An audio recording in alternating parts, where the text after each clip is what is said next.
সুপ্রিয় বন্ধুরা, আসসালামু আলাইকুম। আশা করি আল্লাহর অশেষ রহমতে সকলেই খুব ভালো আছেন। আজকে আমি আপনাদের বলবো হযরত শীস আলাইহিসসালামের বংশ ও জন্ম সম্পর্কে।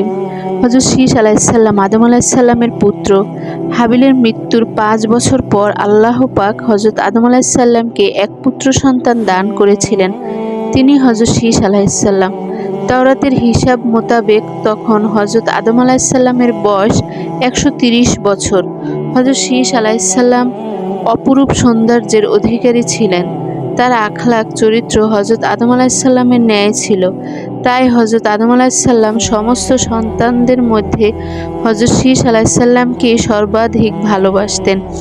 এজন্যই হযরত আদম আলাইহিসসালাম মৃত্যুর পূর্বে হযরত শীস আলাইহিসসালামকে স্বীয় স্থলাভিষিক্ত বলে ঘোষণা করেছিলেন আর তাকে ওসিয়ত করে যান যে যখন নূহ আলাইহিসসালামের যুগে মহাপ্লাবন শুরু হবে তখন যদি তুমি জীবিত থাকো তাহলে আমার হাড়গুলি নূহ নবীর নৌকায় তুলে দিও, আর যদি তুমি জীবিত না থাকো তাহলে তোমার সন্তানদিগকে এ ব্যাপারে ওসিয়ত করে যেও, তারা যেন পরস্পরকে এ ব্যাপারে ওসিয়ত করে যায়।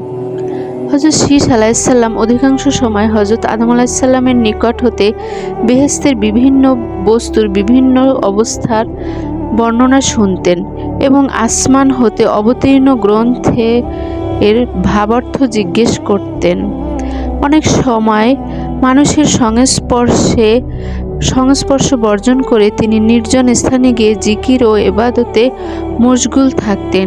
স্বীয় সংশোধনের দিকে দৃষ্টি রাখতেন। হযরত শীস আলাইহিসসালাম এ যুগে বনি আদম দুভাগে বিভক্ত হয়ে পড়েছিল। কতক লোক হযরত শীস আলাইহিসসালাম এর অনুসরণ করত আর কতক লোক কাবিলের সন্তান আদির অনুসরণ করত। হযরত শীস আলাইহিসসালাম কাবিলের অনুসারীদেরকে সৎ পথে আসার জন্য অনেক বুঝালেন। কিছু লোক তার উপদেশ শুনে সঠিক পথে আসলো আর কিছু লোক নাফরমানিতেই লিপ্ত হলো। হযরত শীস আলাইহিসসালাম 912 বছর জীবিত ছিলেন। হযরত নূহ আলাইহিসসালামের যুগে মহাপ্লাবনে হযরত আদম আলাইহিসসালামের সমস্ত বংশধর ধ্বংস হয়েছিল।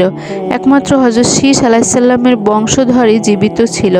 এজন্য পরবর্তী সমস্ত মানুষই তার বংশধর।